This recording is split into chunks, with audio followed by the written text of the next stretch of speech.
Hello everybody, I thought I'd just been out watering, so I thought I'd take a little video of what I've been up to and what's growing in the garden, up the garden path so to speak.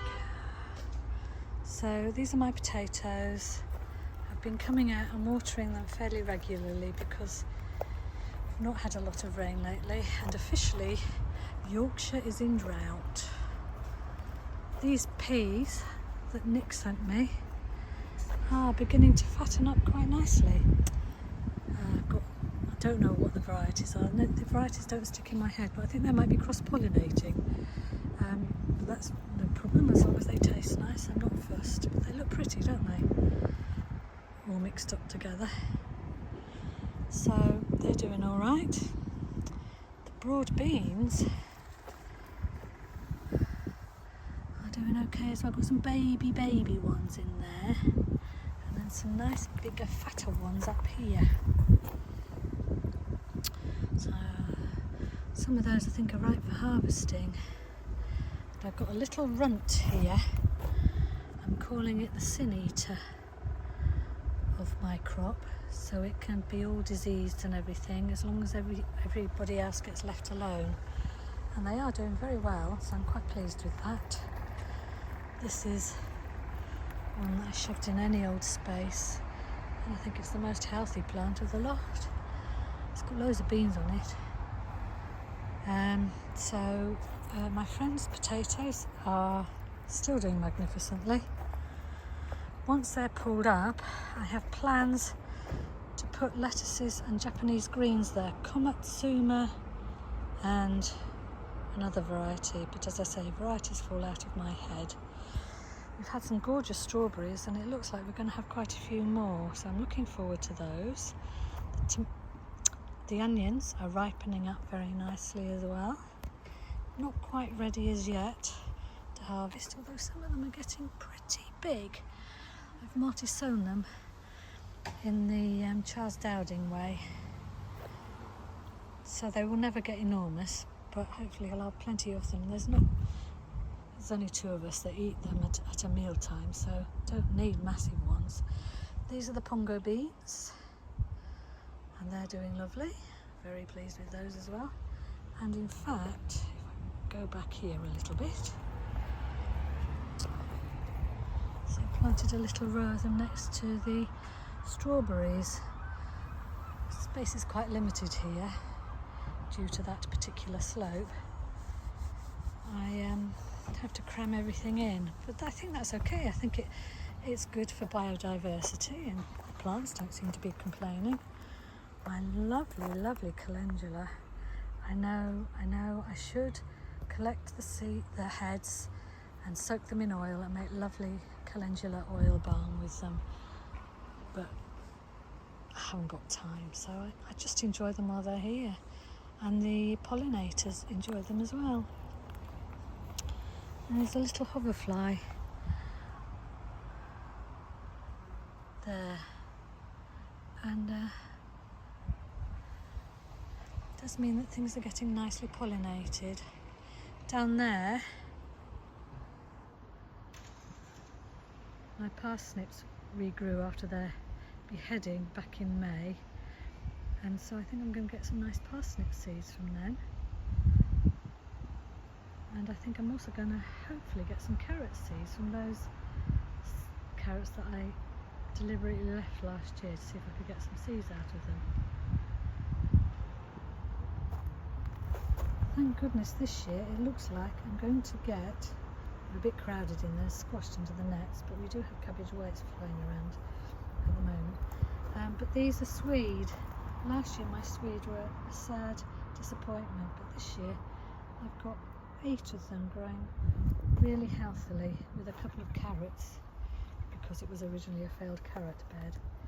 Tomatoes, they're not doing too badly. It's a nice warm sunny spot. The brick wall keeps them nice and warm, and I even have some tiny little tomatoes growing there, and I have seen pollinators on the flowers, which are quite pretty in themselves, aren't they?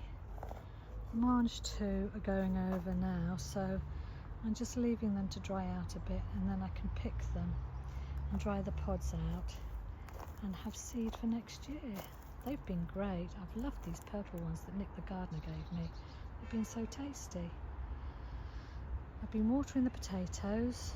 I'm hoping they'll be all right. They're very, very short, but it's what's under the ground that counts, isn't it? These are, whoops, sorry, I swung around a bit quickly there. These are Calabrese. Got a row of those and they seem to be happy. And then I have a row of purple sprouting broccoli for the late winter and spring. The contrast to last year, when it felt impossible to grow anything nicely really, is immense. I have spring onion clumps growing down there. I have some cabbages that are on their way. I mean, they're not ideal circumstances for those poor little cabbages because it's been so dry, but I do water as much as I can. Woo! Sorry about that, that was a bit too close up, wasn't it? And this bucket here is a bit of an experiment because there were a couple of sprouting potatoes in my compost bin when I was sorting it out. And so I thought, well, nothing ventured. Grabbed some of the semi-rotted compost, stuck them in, watered them well, and they've really taken off, so I'm dead pleased with that. So these are my purple sprouting along here. Volunteer potatoes that I just thought, oh, blooming heck, it's all right, they can grow. Food is food, isn't it? Carrots seem to be doing okay. And the herbs are growing all right. Been starting to dry some of those. And here I have pongo beans, a little crop of those, some spare beetroots, some perpetual spinach that's starting to bolt. Has been very hot and dry, and more onions growing there. They're really spare, so I can use those as sort of spring onions and baby onions while I'm waiting for my main crop to ripen up. So it's got a lot prettier. Really needs watering. So I'm a bit worried about there being a hosepipe ban because I have all these buckets. I have a bucket in there that's full of water, and I have buckets strategically placed along the path, but they don't last long when it's so hot and dry, so fingers crossed we'll get some rain soon.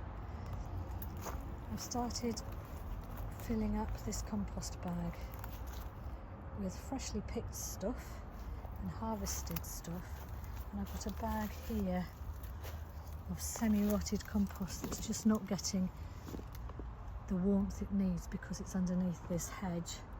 So when I've got lots of greens in the other bag, I move that stuff over, so I've got a nice mix.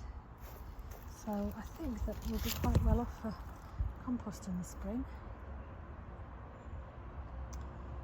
And it's all coming on nicely, and it's a lovely place to sit there. Look out over the trees and the world, listen to the cars going by, have a cup of tea.